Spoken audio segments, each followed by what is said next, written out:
है नहीं, गैप से खुलने के बाद आती है। एबी कैपिटल भी है 3.25% एबी कैपिटल ऊपर मतलब सब अच्छे रिजल्ट पे गैप ही हो रहे हैं एक्चुअली दोनों तरफ, तो ठीक है छोड़ दीजिए। कर्नाटक में आप कह रहे हैं अभी भी थोड़ा देख सकते हैं, ठीक है। ओके, तो ये आपके लिए सारे नतीजे, और ओपनिंग पर रखिएगा नजर। 111 पॉइंट ऊपर, ब्रेथ अच्छी है, सिर्फ 5-6 स्टॉक नीचे, बाकी सब पॉजिटिव ही खुल रहे हैं। सुमित जी का लिफाफा लेवल 111 पॉइंट ऊपर खुलता हुआ निफ्टी बिल्कुल प्री ओपनिंग सेशन में पहली टिक पर। आइए देखते हैं क्या एक्शन आपको देखने को मिलेगा। 17,725 115 अंकों की तेजी के साथ निफ्टी ने की है शुरुआत। 1% मजबूत बैंक निफ्टी 41,000 के करीब खुलता हुआ दिखेगा। और सेंसेक्स में 380 अंकों की तेजी दिख रही है। आधा % से ज्यादा मजबूत है निफ्टी और सेंसेक्स, लगभग 0.5% से ज्यादा मजबूत है बैंक निफ्टी। 17,700 के आसपास निफ्टी इस वक्त आपको दिखेगा और बैंक निफ्टी 41,000 पार करके 41,115 रुकने का नाम नहीं ले रहा है। बैंक निफ्टी थोड़ा और मजबूती दिखा रहा है, ये संकेत दे रहा है 41,000 के ऊपर टिकना चाहता है, और निफ्टी साफ कह रहा है कि मुझे तो 17,700 के ऊपर टिकना ही है। आइए कौन से स्टॉक मदद कर रहे हैं आपके लिए। टाइटन 5% का बड़ा उछाल आता हुआ दिख रहा है, जिसकी बात हम कर भी रहे थे कि अपडेट्स बहुत बढ़िया आए हैं और गाइडेंस काफी मजबूत है। टाइटन टॉप गेनर है। इंडसइंड बैंक 4% की मजबूती के साथ टॉप गेनर है। एसबीआई लाइफ 3% मजबूत और एसबीआई 1.5% मजबूत खुलता दिखा है। एलएनटी में भी 1.5% का फायदा। आईसीआईसीआई बैंक, बजाज फाइनेंस, यानी कि बाजार ने समझ लिया कि खरीदना क्या है। वो क्यों कह रहा हूँ, एक तरफ जहाँ इंडसइंड और टाइटन 4% मजबूत दिख रहे हैं, वहीं दूसरी तरफ अगर आप देखेंगे अदानी एंटरप्राइजेस खुलते ही 10% के लोअर सर्किट पर है, और अदानी पोर्ट भी 4% नीचे है, जो कि 6% के आसपास नीचे था, यानी कि अदानी ग्रुप के शेयरों में गिरावट का माहौल अब भी है। फायदा कारोबार की तरफ आई है। इंडसइंड बैंक 4.5% की तेजी के साथ टॉप गेनर, और उसके ठीक पीछे टाइटन। कल टाइटन की कॉन कॉल में बहुत ही मजबूत आउटलुक दिया टाइटन ने डिमांड को लेकर अगली तिमाही का, और ये वजह, और जो स्टॉक ऑलरेडी 300 रुपए एक तिमाही में घट चुका हो, लोगों का फेवरेट हो, अच्छा गाइडेंस है, खराब नतीजे बाद सही लेवल पर यहाँ से मजबूत होता है। एसबीआई लाइफ 3% ऊपर है। लाइफ इंश्योरेंस कंपनी के शेयरों में खरीदारी बनती दिख रही है। बैंक ऑफ बड़ौदा नतीजों से ठीक पहले 2% ऊपर, और बंधन में 1.5% की दिखेगी तेजी। अच्छे नतीजों के दम पर आदित्य बिरला कैपिटल 1.5% मजबूत खुलता हुआ आपको नजर आएगा। तो बैंकिंग शेयरों में आज बढ़िया तेजी बनती हुई दिख रही है, और अदानी ग्रुप के शेयरों की गिरावट और चिंताओं से उबर कर बैंकिंग स्टॉक एक्शन में आते दिख रहे हैं। फायदा कारोबार की तरफ आइए। अदानी एंटरप्राइजेस 10% नीचे, बिरला सॉफ्ट 8% लुढ़कता हुआ दिख रहा है, कल भी इतना ही गिरा, आज फिर से इतना गिरता हुआ। अदानी पोर्ट में 4% का नुकसान है। क्रॉम्पटन गिल्ड जो 4-5% की गिरावट का हमारा अंदाजा था, लगभग 4% लुढ़कता हुआ। एसीसी ये भी साथ देता हुआ अंबुजा का 3% नीचे, हालांकि अंबुजा आज गिरावट वाली लिस्ट में दिखने, एक बार जरा अंबुजा भी लेकर आया आपके सामने, 2% ही नीचे कम है। एनटीपीसी में 2.5% का नुकसान है। डीवीज लैब नतीजों से पहले ही कह रहा है कि रिजल्ट आने के पहले जो बच्चा कहता है कि मेरे को पहले ही पीट लो मेरा रिजल्ट खराब ही आएगा।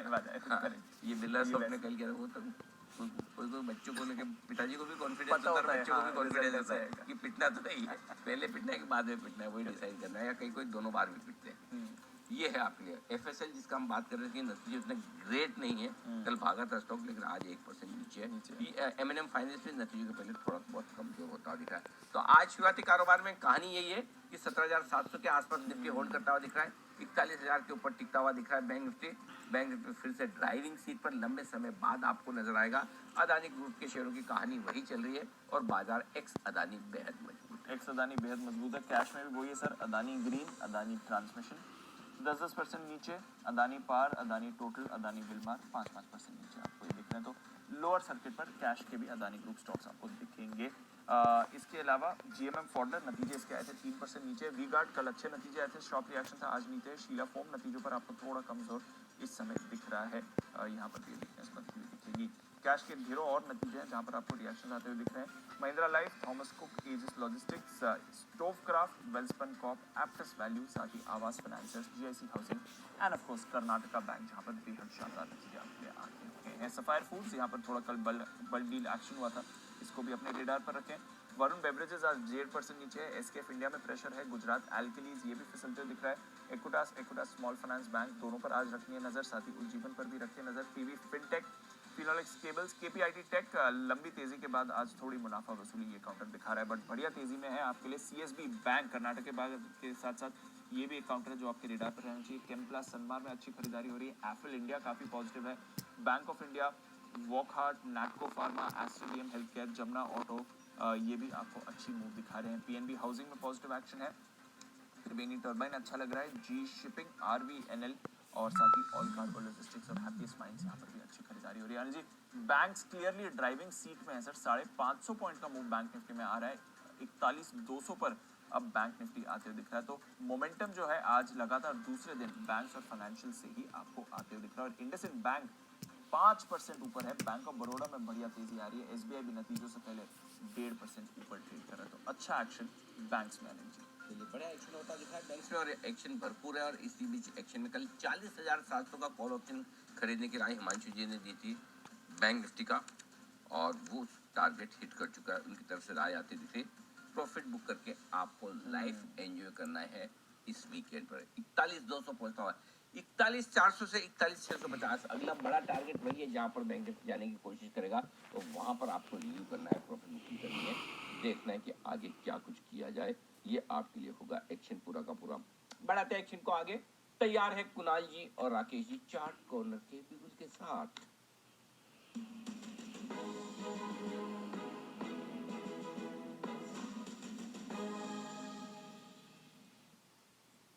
सर फरमाइए। देखिए अनिल जी फरमाएंगे। अनिल जी उससे पहले एक अपडेट है। अनिल जी कल बसीन साहब ने बोला भी था कि मैंने और कुणाल जी ने उनको चार्ट दिखाया था सिल्वर का। तो अनिल जी पिछले शुक्रवार में बसीन जी के साथ अमृतसर में था, तो उनको ऑटो का भी चार्ट दिखाया था और सिल्वर का भी दिखाया था। मेरा और कुणाल जी का अनिल जी बॉन्ड वो है सोनू मोनू वाला, कोई भी एक करे तो दोनों का नाम आता है। तो बसीन जी ने कुणाल जी को भी साथ लिया था और उनको अनिल जी मैंने एक अपडेट दिया था। आप बार बार अशोक लीलैंड बोलते हो। तो 26 जनवरी को हिंदुजा ब्रदर ने अनिल जी ट्वीट करके अशोक लीलैंड का डिफेंस ट्रक की फोटो दिखाई थी परेड के अंदर। तो मैंने कहा इसमें जल्दी ब्रेकआउट होगा। तो अनिल जी आज अशोक लीलैंड के अंदर एक neat clean clear much awaited breakout देखने को मिल रहा है। 2 दिन पहले नतीजे आए थे, मैं और कुणाल जी इसी ब्रेकआउट का वेट कर रहे थे। तो अशोक लीलैंड को ब्रेकआउट के बाद ट्रेडिंग के नजरे से खरीदें, नहीं तो हल्का हल्का करके एक्यूमुलेट करें। एक बड़ी री रेटिंग का कैंडिडेट लगता है। ओवर टू कुणाल जी। अनिल जी देखिए एक पैटर्न बन रहा है यहाँ पर जिसको inverse head and shoulder pattern कहते हैं, और ये वीकली चार्ट पर बना है। काफी समय इस पैटर्न के बनने में लगा है और उसके बाद अब इसका ब्रेकआउट आता हुआ दिख रहा है। तो यहाँ पर ₹1.5 नीचे एक स्टॉप लॉस रख करके मौजूदा स्तरों के आसपास खरीदारी करें, हल्की फुल्की गिरावट में बाय करें। और ये स्टॉक ₹162 तक जाने की ताकत रखता है, तो इन स्तरों पर हमारी खरीदारी की राय है। स्टॉप लॉस आप रख लें ₹155 के आसपास, 155 का स्टॉप लॉस होगा। पहला टारगेट स्टॉक के लिए ₹160 का, दूसरा टारगेट ₹162 का। खरीदारी की राय है अशोक ले लें। 160 162 के टारगेट के लिए अशोक ले लें, इस पर आ रही है खरीदारी की जाए। एसबीआई लाइफ आज बाउंस बैक के मूड में है। 2 दिनों से इंश्योरेंस स्टॉक्स की बड़ी पिटाई हुई है, स्पेशली बजट के अनाउंसमेंट के बाद। आईसीआईसीआई प्रू भी एक्शन में आ रहा है, एचडीएफसी लाइफ पर भी रखे नजर। बट एसबीआई लाइफ में थोड़ी जान आज लौटती हुई दिखी है। सुमित जी देखें सर, एसबीआई लाइफ 2% ऊपर, आज इसमें कोई ट्रेड दिखता है? तो देखिए इन स्टॉक्स के अंदर ये पूरे सेक्टर के अंदर एक अच्छी खासी गिरावट आई है। उस गिरावट के बाद अब बाउंस बैक पुल बैक बनता है। एसबीआई लाइफ के अंदर यहाँ से बाउंस बैक के संकेत बन रहे हैं, जिसके अंदर स्टॉक यहाँ से ऊपर में 1150 से लेके 1160 तक का मूव बाउंस बैक पे दिखा सकता है। बढ़िया तेजी तो स्टॉक के अंदर तभी बनेगी जब स्टॉक 1200 के ऊपर सस्टेन करना स्टार्ट होगा। बट फिलहाल यहाँ से बाउंस बैक देखने को मिल सकता है। जब तक नीचे में 1100 के लेवल नहीं टूटते तब तक बाउंस बैक के लिए प्ले हो सकता है। 1150 1160 ये लेवल ऊपर में देखने को मिल सकता है। बैंक ऑफ बड़ौदा, वागले साहब इसे भी देखें सर, आज बैंक्स का अच्छा दिन दिख रहा है, 2.5% ऊपर बैंक ऑफ बड़ौदा। कुछ करना है इसमें? बाउंस बैक मूव है 159 के करंट भाव से मुझे लगता है 162 163 तक जा सकता है, वहां पर रेजिस्टेंस है।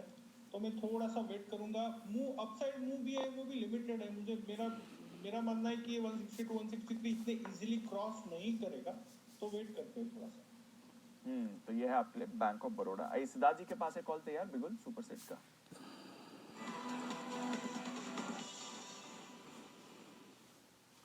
बताएं सिद्धार्थ जी। देखिए दिन खरीदना है प्राइवेट बैंक के लीडर को, और वो है ICICI bank. Short term target रखना है आपको ₹900 का, और अगर पोजिशनल या लंबे समय 6 महीने का टारगेट रखना है तो 1094 का। क्यों? क्योंकि दमदार नतीजे Q3 के जो एनआईआई ग्रोथ देखा गया था 35%। सबसे बड़ी चीज मार्जिन 4.65% देखा गया था 4.3 के सामने। मुनाफों में 35% ग्रोथ, और ओवरऑल एसेट क्वालिटी काफी स्टेबल है और ये एक ऐसी बैंक है जो लगातार बार बार मैं मानता हूँ कि 8 से 10 क्वार्टर से ज्यादा लगातार बार बार दमदार नतीजे दे रहे हैं। निम्स और भी मार्जिन और इंप्रूव हो सकते हैं। ICICI bank short term target आपको रखना है 900 रुपए का और लंबे समय का 6 से 12 महीने का 1094। ओके 1094 आईसीआईसीआई बैंक, इस पर है भरोसा सिद्धार्थ जी की तरफ से। इस बीच लोअर सर्किट अदानी पोर्ट्स में भी अब आपको लगते हुए दिख रहा है, लगते हुए ऑलमोस्ट टच करके आए हैं। 9% हुआ था नीचे, 10% ऑलमोस्ट हो गया था नीचे, वहां से थोड़ा रिकवर होकर 8.5% नीचे, but almost lower circuit touch करके आया है Adani ports. Adani future, Adani enterprises का तो ऑलरेडी 10% की समस्याएं खत्म नहीं हो रही है और नतीजों पर जो एक्शन आ रहा है वो भी खतरनाक है। बिरला सॉफ्ट क्रॉम्पटन 5% गिरे हैं। डीवीज लैब नतीजे के पहले ऐसे गिरा, मतलब कि जैसे मतलब 52 वीक लो पर आ गया। वैसे कल परसों में शॉर्टफॉल भी था डीवीज लैब पर, किसी की तरफ से था, मुझे याद नहीं आ रहा, अगर आप में से किसी को याद हो तो बता दें। But in any case stock शुरू से कमजोर है। पिछले क्वार्टर के रिजल्ट्स के बाद से जो इसकी पिटाई शुरू हुई है ये रुकने थमने कल बागले साहब का सेल कॉल था। बागले साहब का था शायद? कल, हाँ। बागले साहब बधाई, आपके टारगेट तो आ ही गए होंगे। अनिल जी बिल्कुल अभी बुक कर लेना चाहिए। अभी प्री रिजल्ट प्ले था, अभी जो मूव होना था वो मेरे हिसाब से तो हो गया। तो कल जो मैं मूव एक्सपेक्ट कर रहा था इनफैक्ट उससे थोड़ा सा ज्यादा आ गया है, तो आई थिंक बुक कर लेना चाहिए। फिर भी आपके कहने के बावजूद कई सारे लोग ऐसे हो सकते हैं जिनके मन में लालच आ जाए। बोले वागले साहब ने कहा तो ठीक था शॉर्ट करने का, गिर भी गया। अब जरूर थोड़ी हर बात मान ही ली जाए वागले साहब की। नहीं होल्ड करते हैं, जैसे रिजल्ट के पहले इतना गिरा तो बाद में तो क्या होगा। तो ऐसे लोगों के लिए सर जरा स्टॉप लॉस बता दीजिए क्या रखना है। अनिल जी लालच बहुत बुरी चीज है, मैं इतना ही कहूंगा। स्टॉप लॉस आज के दिन का हाई है जो 3273 है, तो 327576 का स्टॉप लॉस लेके जो 100 रुपए ऊपर है, तो एज अ डे ट्रेडर आपको अगर 3% मिलता है बिटवीन येस्टरडे और टुडे, आपको लगभग 4-4.5% की जो हमने बात की थी, लगभग 3320-30 के आसपास बात की होगी, और वहां से 3100 का बॉटम बना के अभी बाउंस बैक हो रहा है। मेरे हिसाब से तो बुक कर लेना चाहिए। ओके बुक कर लीजिए। गिरावट है, 1 साल के निचले स्तर पर भी है। कल जो कॉल दी थी वहां से अच्छा मुनाफा भी आपको मिल रहा है। 100 रुपए नीचे आज डीवी स्लैब का काउंटर है। आइए चंदन तापड़िया साहब हमारे साथ है तैयार, बीटीएसटी करते हैं उनका स्वागत।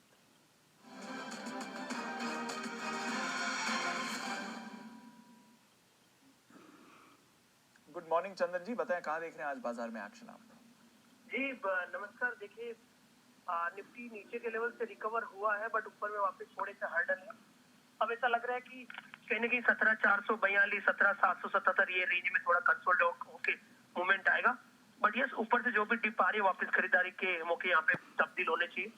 तो मैं पहला तो निफ्टी में पॉजिटिव बायस के साथ प्ले करने की सलाह रखूंगा विद बाय ऑन डिक्लाइन की strategy.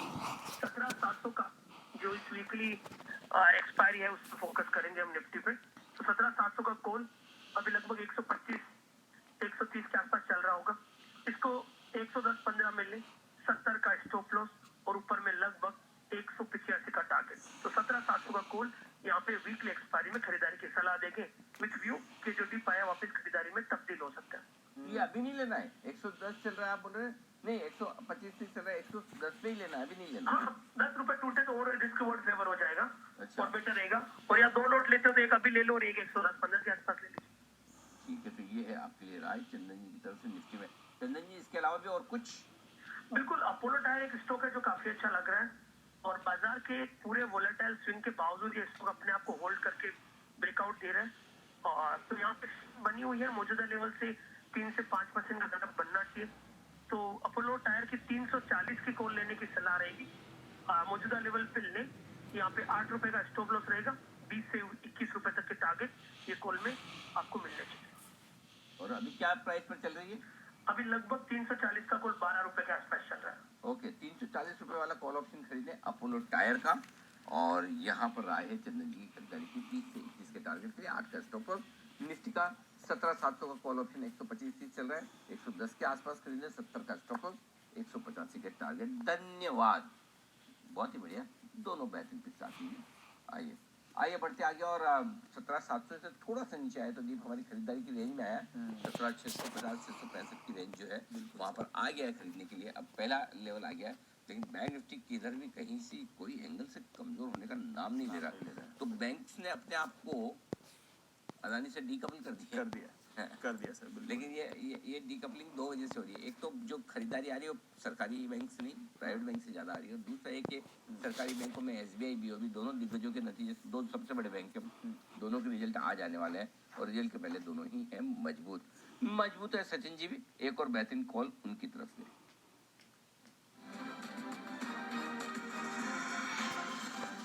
Bye sir. Anil ji, यहाँ पर मेटल्स मुझे लग रहा है थोड़ा सा दबाव क्रिएट कर रहे हैं, तो यहाँ पर मुझे लग रहा है शॉर्ट पोजीशन बनाई जा सकती है। स्पेशली टाटा स्टील का अगर हम डेटा देखें तो लगभग पिछले 3 अटेम्प्ट इसने किए हैं 120 124 के ऊपर क्लोजिंग एस्टैब्लिश करने के, जो फेल हो चुके हैं। एंड जिस तरीके से वापस ही अपने 20 डे एक्सपोनेंशियल मूविंग एवरेज को काटने की तैयारी कर रहा है, मुझे लग रहा है इमीडिएट बेसिस पे इंट्राडे के लिहाज से 116 के आसपास के स्विंग्स बन सकते हैं। तो बिकवाली करनी है टाटा स्टील के फ्यूचर्स में। स्टॉप लॉस आपको 122.30 पे लगाना है।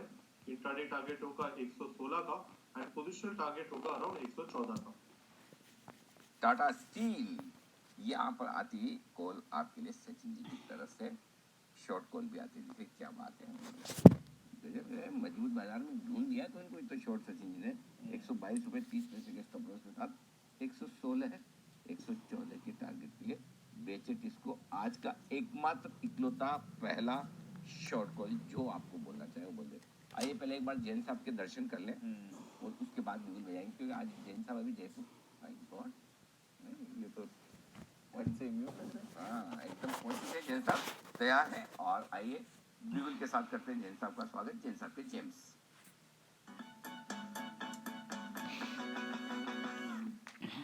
जी जैन साहब फरमाएं sir. Yes sir, very good morning Anil ji, Dipanshu ji, और बहुत मिस कर रहा हूँ, बट एनीवे पहले मैं जेम्स की बात कर लेता हूँ। नाम है महाराष्ट्र सिमलेस, और इस स्टॉक को मैं वैसे पहली बार कवर कर रहा हूँ, मैंने पहले कवर नहीं किया था, और अब इन्होंने डेट्स वगैरह रिड्यूस किया है, तो अब मुझे जो डेट इक्विटी रेशियो है वो सबसे कंफर्ट आने लगा है, और इस सेगमेंट में ये कंपनी अच्छा कर रही है। और सबसे बढ़िया बात है, देखिए ये डीपी जिंदाल ग्रुप की कंपनी है, जिंदाल पाइप, जिंदाल ड्रिलिंग, ये सब भी इनकी कंपनियां हैं, पार्ट है। और मैं क्रेडिट रेटिंग देख रहा था तो वहां से भी बहुत अच्छा कॉन्फिडेंस आया कि क्रेडिट रेटिंग बहुत स्ट्रांग है कंपनी की, ग्रुप की डबल की रेटिंग अगर मिलती है तो वहां पे कॉन्फिडेंस आता है। अब मैं फंडामेंटल्स देखता हूँ तो बहुत सस्ते फंडामेंटल्स पे है, और देखिए सिर्फ 7 के 3 मल्टीपल पे। और दूसरा मैं ये बता दूं, काम पहले मैं एक बार बता देता हूँ कंपनी जो कर रही है वो ये है कि कंपनी स्टील पाइप्स और ट्यूब्स मैन्युफैक्चर करती है, ERW पाइप्स और सीमलेस पाइप्स, ये सब का वो है। और ओवरऑल बहुत अच्छा इनका क्लाइंटील लिस्ट है, IOC, भेल, रिलायंस, ISGC, NTPC, L&T, इन सब के लिए कंपनी काम करती है, और काफी सारे सब्सिडियरीज भी है, तो ऑर्डर बुक भी बहुत स्ट्रांग है। और अब मैं अगर बात करूं फंडामेंटल्स के, तो बहुत सस्ते पी मल्टीपल पे है, सिर्फ 7-8 के पी मल्टीपल पे है। दिसंबर का रिजल्ट बहुत बढ़िया आया है, और बुक वैल्यू, अगर प्राइस टू बुक वैल्यू देखें तो 1 के लगभग ही है, मतलब करीब 300 के लगभग बुक वैल्यू और 300 के लगभग ही भाव चल रहे हैं। डिविडेंड भी ठीक ठाक देती है, पिछले 5 साल के प्रॉफिट की कैगर भी 30% रही है, सेल्स की कैगर 24% रही है, ऑपरेटिंग प्रॉफिट मार्जिन भी बढ़िया रहे हैं। इनफैक्ट जो दिसंबर क्वार्टर है वो बहुत ही बढ़िया गया है, 172 करोड़ का पैट रहा है, और लास्ट दिसंबर में 104 करोड़ का पैट था। और अगर हम सारा अगर TTM बेसिस पे देखें तो 610 करोड़ का कंपनी का पैट रहा है। पिछले 5 क्वार्टर ड्रीम क्वार्टर्स गए हैं, मतलब इनफैक्ट हर क्वार्टर 100 करोड़ के ऊपर। पिछले दिसंबर में इन्होंने पहली बार 100 करोड़ के ऊपर प्रॉफिट्स लाए हैं कई क्वार्टर के बाद, मतलब पोस्ट कोरोना, और अब कंटिन्यूअसली इनके 250 करोड़ 200 करोड़ के लगभग के प्रॉफिट्स आ रहे हैं। तो इस तरीके का इनका प्रॉफिट्स है। तो 610 करोड़ का पैट, 4500 करोड़ की कंपनी। और अब उसके बाद देखिए आप डेटा डेज को इन्होंने कम किया है, तो उससे भी और बढ़िया दिखता है कि ऑपरेशनल फ्रंट पे कंपनी और अच्छा कर रही है, और डेट्स को कम किया, डेटा डेज को कम कर रहे हैं। और प्रोमोटर्स की शेयर होल्डिंग देखिए तो 67-68% के लगभग धीरे धीरे बढ़ा रही है प्रोमोटर शेयर होल्डिंग। भी करीब 7% के लगभग होल्ड करते हैं, और पब्लिक शेयर होल्डिंग में भी कुछ रिनाउंड नेम्स है। तो इसलिए मुझे लगता है कि स्टॉक को बिल्कुल इन लेवल्स पे देखना चाहिए, और सस्ता वैल्यूएशन है, सस्ते स्टॉक है। तो पहला टारगेट मैं दे रहा हूँ 390 का, और दूसरा 430 का, और ऊपर के लेवल से स्टॉक में भी 455 दिखाए हुए, वहां से एक करेक्ट होके अपने 200 डेमा के आसपास ट्रेड करना। अनिल जी, आप बॉम्बे, बहुत मजा आया बॉम्बे में 2 दिन, जबरदस्त ग्रैंड सक्सेस जी बिजनेस को मिला। इतना, और जो हम लोग सब मिले इतना, मुझे तो लगता है कि एनुअल इवेंट है, रीयूनियन है, और आपके साथ बैठ के जो शो करने का जो मजा आया, मैं अभी भी घर आके बोला कैसा रहा। पहला दिन तो ठीक है, जो था बजट में तो बहुत कुछ होता, बट कल का दिन बहुत ही गजब का था। एंड आई मस्ट से गजब की हॉस्पिटैलिटी, गजब की टीम, एवरीथिंग वाज सुपर। आ जाओ इधर, शिफ्ट हो जाओ परमानेंटली मुंबई में। हमारे यहाँ के रियल एस्टेट के भाव भी थोड़े बढ़ेंगे, आप आओगे तो। नहीं सर, मुझे जयपुर में ही रहना है, वो ऐसे आएंगे तब ठीक रहेगा, नहीं तो वो जो जमाई रोज जो ज्यादा जाता है तो तकलीफ होने लग जाती है ना ससुराल वालों को। मतलब जैन साहब ये कह रहे हैं कि हमने उनको दामाद जी टाइप वाला ट्रीटमेंट दिया। और वो तो आशु जी के साथ बैठ के ऐसा लग गया था कि हम लोग बाराती आशु जी के साथ। नहीं चलिए बढ़िया, आप सब लोग आए और आप सब लोगों ने इतना उत्साह से, जोश से और तैयारी के साथ बजट कवरेज दिया, और इसी की वजह से जो ये आंकड़े आप बार बार देख रहे हैं। आज मैं एक बार आपके सामने लाना चाहता हूँ लिस्ट हमारे दर्शकों के सामने भी कि 2-3 बहुत ही ज़बरदस्त चीज़ें हुई है। बजट स्पीच के दौरान भी हम इंडिया में नंबर 1 थे।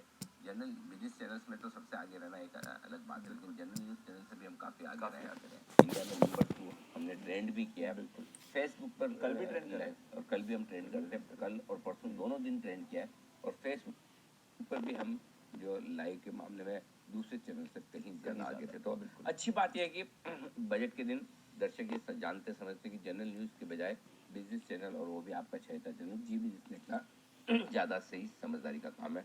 इसलिए आप सब एक्सपर्ट्स का भी, हमारी पूरी टीम का और दर्शकों का बहुत बहुत धन्यवाद। और ये जो हमें रेस्पॉन्स मिलता है बजट के दिन, इसी वजह से हमें और जिम्मेदारी महसूस होती है। हर बजट पे ऐसा लगता है कुछ और अलग, कुछ और नया और कुछ और बेहतर करना चाहिए, और इसलिए बजट के पहले स्लीपलेस नाइट्स होती है। इस वीकेंड पे एक ही प्लान किया है जी, सोना है, नींद लेनी है, पूरी करनी है ना। मतलब आई डोंट नो चांस मिलेगा नहीं मिलेगा, फैमिली वेडिंग्स वगैरह सब है, लेकिन थोड़ा एक तो वो करना है, बनता है। चलिए बढ़ते आगे, और आईटीसी नतीजे पेश करने वाला है।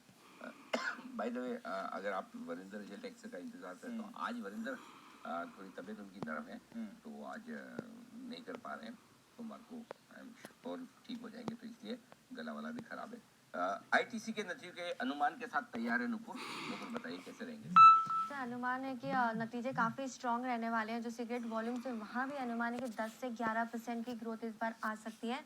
तो ओवरऑल रेवेन्यूज की ग्रोथ बता देती हूँ, 5% का एस्टिमेट है इस बार, 5% से इस बार बढ़कर आ सकती है 16,650 करोड़ के आसपास। जो कामकाजी मुनाफा होगा वहाँ अनुमान है कि 16% की ग्रोथ यहाँ पर आ सकती है, 5,938 करोड़ के आसपास ये आंकड़ा आ सकता है। जो मार्जिन होंगे वहाँ पे भी एक्सपेक्टेशन है कि इम्प्रूव, वहाँ पे सुधार आते दिखेगा। 32% से बढ़कर इस बार अनुमान है कि 35.5% से ज़्यादा के मार्जिन इस बार आ सकते हैं। मुनाफा जो होगा वो करीबन 4,700 करोड़ के आसपास आ सकता है। 13% की ग्रोथ का यहाँ पर अनुमान है। जैसे कि मैंने कहा, सिगरेट वॉल्यूम्स में 10 से 11% की ग्रोथ का अनुमान है। एफएमसीजी सेगमेंट में मजबूत ग्रोथ की एक्सपेक्टेशन है। 6.8% के एबिट मार्जिन आ सकते हैं एफएमसीजी सेगमेंट में। होटल्स में हम देख रहे हैं कि नतीजे काफ़ी बढ़िया आए थे इंडियन होटल्स के भी, तो यहाँ पर भी अनुमान है कि जो होटल सेगमेंट है वहाँ पे 40% की ग्रोथ इस बार आ सकती है, और जो मार्जिन रहेंगे वो करीबन 18% के आसपास आ सकते हैं। पेपर बोर्ड और एग्री सेल्स में भी नतीजे जो होंगे वो काफ़ी ठीक ठाक रह सकते हैं एग्री सेल्स में, और पेपर बोर्ड के जो मार्जिन होंगे वो करीबन 25% के आसपास होंगे। बजट में जो एनसीसी से रिलेटेड जो ड्यूटी बढ़ाई थी 16% से, उसका कुछ ज़्यादा इम्पैक्ट नहीं है, 2 से 3% का इम्पैक्ट है फाइनल प्राइस पे। वो ईजिली प्राइस हाइक लेकर हो सकता है, सेट ऑफ ऐसा बाजार का मानना है। तो इस पर मैनेजमेंट की जो भी कमेंट्री आएगी उस पर नज़र रहने वाली है, और मांग को लेकर कमेंट्री आती है, चाहे वो रूरल हो अर्बन हो, इस पर भी नज़र रहेगी। तो ऑल इन ऑल देखें तो नतीजे काफ़ी बढ़िया आ सकते हैं आईटीसी के। आईटीसी ऑल इन ऑल बढ़िया नतीजे आ सकते हैं, और नतीजे से पहले तो स्टॉक ने आपको ज़बरदस्त जोश भी दिखाया है, और हमारे सारे एक्सपर्ट्स के रेडार पर भी रहा है। इस पर रखें नजर। मीनवाइल अदानी एंटरप्राइजेस 15% के निचले सर्किट पर अभी आ चुका है। अदानी पोर्ट 7% नीचे, और अदानी एंटरप्राइजेस ओपनिंग पर 10% फिसला था, और उसके बाद से आपको 5% और गिरकर 15% के सर्किट में दिख रहा है। शॉर्ट टर्म एएसएम में भी एक ग्रुप स्टॉक्स आपके लिए आ गए हैं। एसीसी अमूजा आज उतने खराब नहीं है, बट अदानी की हालत अभी भी आपको काफ़ी कमजोर दिख रही है। आइए सभी के पास चलते हैं।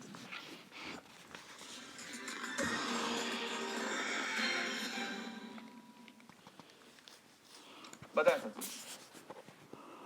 दीपांशु, यहाँ पर एमजीएल अपने 4 हफ्तों के लोज को तोड़ रहा है। इनफैक्ट पिछले महीने का भी जो लो था अराउंड 838 का, वो पर्टिकुलर लो इसने तोड़ दिया है। तो कहीं जाकर डिस्ट्रीब्यूशन थोड़ा सा हावी हो सकता है। यहाँ पर एक फ्रेश ब्रेकडाउन कैटेगरी में आ चुका है। स्टॉप लॉस आपको लगाना है अराउंड 842 पे, 844 पे, एंड फ्रेश बिकवाली करनी है एमजीएल के फ्यूचर्स में। इंट्राडे का टारगेट होगा अराउंड 822 का, बट पोजिशनली मुझे लग रहा है 800 तक ये पर्टिकुलर मूव एक्सटेंड होनी चाहिए। तो बिकवाली करनी है एमजीएल के फ्यूचर्स में। 800 तक के लेवल्स के लिए एमजीएल में आपको करनी है बिकवाली। इस बीच ऊपर से थोड़ा बाजार ये फुल फॉर्म में आ रहा है सचिन जी, सब ठीक है? सारे शॉर्ट कॉल्स। किसी से झगड़ा तो नहीं हुआ ऐसा शो के लिए आते के बीच में? कैमरामैन की तरफ से कुछ ऐसा हुआ? नाराज तो नहीं? नहीं, जब मैं मार्केट पे कभी गुस्सा नहीं निकालता हूँ। नहीं मार्केट, अच्छा ओके। अच्छा किस पे निकालते ये बताइए, हम भी निकालना चाहते हैं, किस पे तो निकालें। आपकी क्या राय है, किस पर निकालना चाहिए? गुस्सा तो ज्यादा आता नहीं है। अब बदलो मत बात को, तो अब तो बताना पड़ेगा आप निकालते किस पे। एक्चुअली ज्यादा ऐसे फोकस नहीं करता हूँ। कुछ अगर मेरी गलती हुई होगी तो पहले एनालाइज करता हूँ और खुद के लिए कुछ ऐसा कोई नहीं करता है। अगर गलती होने के बाद एनालाइज करने लगे तो कुछ सही नहीं आए। सीधा सीधा बोलो, जो सामने होता है उसी पे निकाल देता हूँ। वैसा है, राइट? नहीं वैसे सचिन जी हमारे हमेशा